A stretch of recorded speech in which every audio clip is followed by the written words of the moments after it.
All right, Adrian. So, good bit to get to today. So just going to go right down through it. I have my notes here anyway. So first thing we talked about was vibrato. Okay, so we just went through two different ways of doing that. Not that there are only two, but two most obvious ways to do it. First is when you roll back and forward on the string without actually bending it, okay? So now this works better with multiple fingers. I suppose sort of the other way as well. But let's say for 12th fret on the G string here. Now with this way, you're fairly limited in how much pitch variance you can get with it, okay? So it's not like, if you want that kind of vibrato, this is not going to be very good.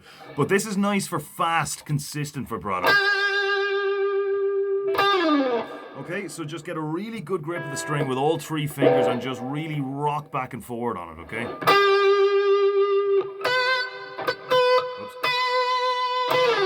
Okay, so it's not going to be the most intense vibrato, but it is nice and quick and consistent. Then the other way of doing it is where you are actually bending the string. Now, very important that number one, if you come in at an angle like this, it tends to help because it's not you're not really doing this with your fingers. It's more of a wrist motion, okay? So your fingers are just gripping the string, okay? It's your wrist that's actually rattling it. Okay? So now keep in mind that you can go down from the string's original position and back to it. You can go up and back to the original, but not up and down at the same time, you know, unless that's the sound you're going for, which is probably not. Other than that then, yeah, so you can, if you're on the first string, let's say, obviously you can't drag it down, so just push it up. And remember as well to allow the string to come back at least mostly to its original position. Otherwise, you know, because if you've got an F sharp note here, let's say, because remember now, 12th fret on the E string must be an E note, E, F, no E sharp, so F, F sharp, right? So if you just push that up and it never gets a chance to come back down to here again, it's just going to sound like a G note. Whereas it should be. So just allow it to come back down to its original position. Other than that, you can, you know, if what's good for chords is, now B, you know, don't go overboard on this, but just a slight bend of the fretboard itself. Now again, you know, the guitar can take more punishment than you probably think, but you know, don't test it too much, okay? So just pull on here and on the fret itself into your body, and that'll give you a nice kind of. Okay, moving along then, unison bend. Okay, so simple enough. What you've got is you're hitting a note and bending up to that same note. So for example, if you're, let's say two most obvious places to do it are on the B string on the B and E strings on the pentatonic, in which case you're going to be 3 frets apart. Or the B and G string, which is the same thing, but remember that the B string is only 4 frets up from the G string, so you only need to be 2 frets up from it to match the note. So you're going from here to here. Same note. And, you know, to really get the intensity out of it, go nice and slowly. You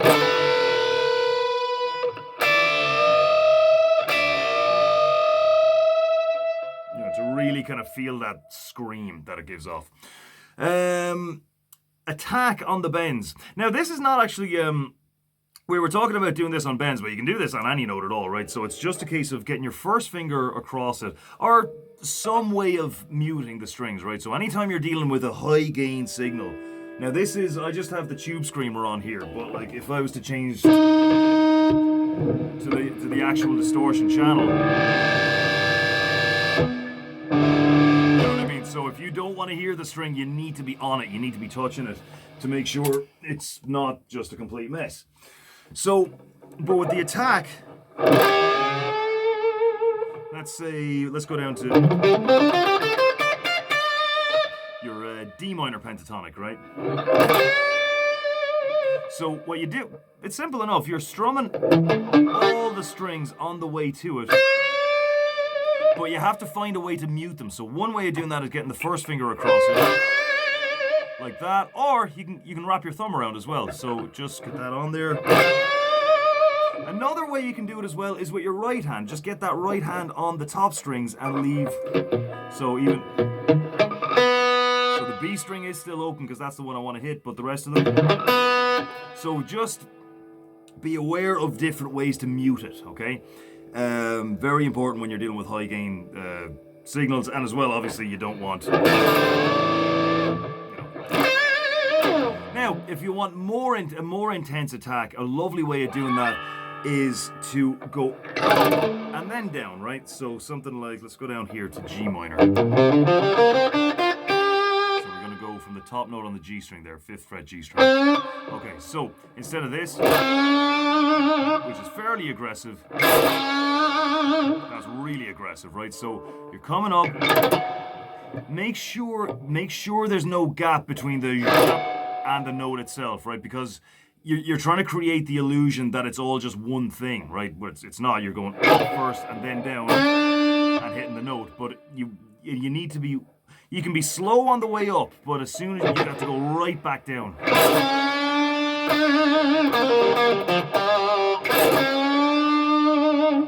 And I'd say that this technique works best with a bit of distortion, but not too much. Again, I've got the tube screamer. That's just overdrive. I don't know if you can see that there, but yeah, see the green one next to the yellow one? That's the pedal I've got going there. Fantastic overdrive pedal. If you're ever interested in getting one, that's the one to get. The Ibanez TS9 tube screamer. Okay, moving along. Blues scale. Simple enough. I'll just give you the scale. So pentatonic, 1st, 3rd, 4th, 5th, 7th, then 1st, and so on. You're adding in the flat 5th. Or maybe I should do this way.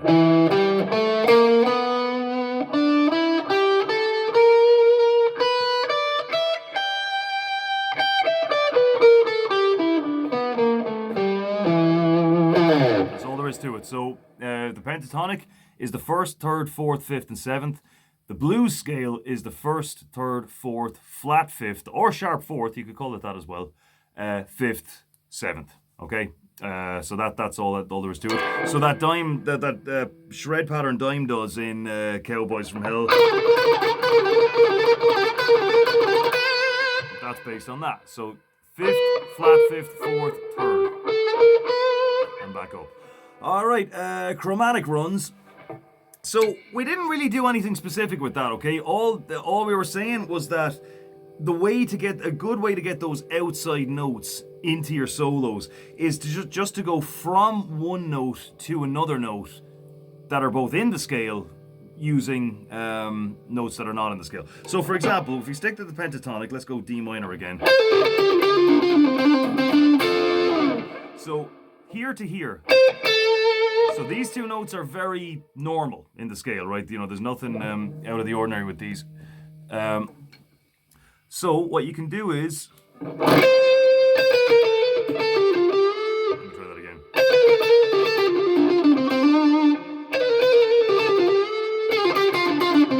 So if I'm starting here and ending here, then these two notes, which sound totally out of place on their own, kind of...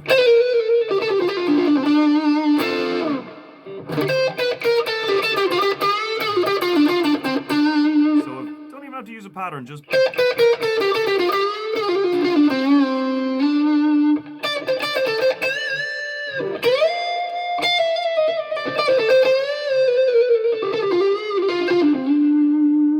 so it sounds kind of weird and it's adding a nice little bit of character to it, but it's not completely off the wall because it's got boundaries, right? We're always going from a normal coherent note in the scale to another one.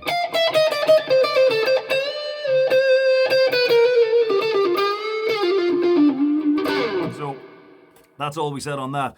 Natural harmonics. So I'll switch to clean here for a second. Now, natural harmonics. We didn't get into much on the science of the thing.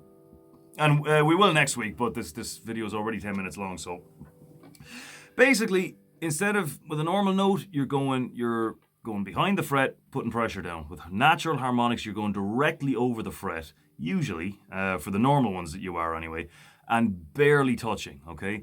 And your little finger's better because it's smaller, so there's going to be less contact on the string. The less contact, the better. You literally barely want to touch it. So 12th fret, 7th fret, and 5th fret. Now, I'll get to it in a second, but you see the way the 5th fret one is way quieter now, but when I switch to the bridge pickup, all of a sudden, now we can hear it again, right? I'll get into why that is in a second, but basically, there's a part of the string that's barely vibrating at all, and it's right over the neck pickup. That's why you can't hear them when you're up here. So neck pickup, they're kind of there, but way louder with the bridge pickup. And what you can try to do as well with these, and this sounds really nice, is combine harmonics from different frets. So like, let's say,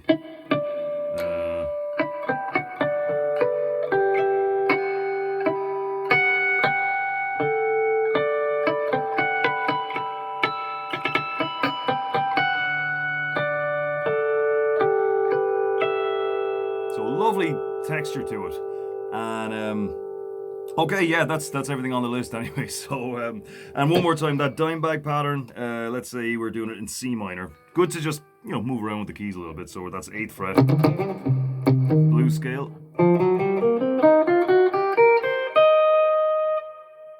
5th, flat 5th, 4th, 3rd.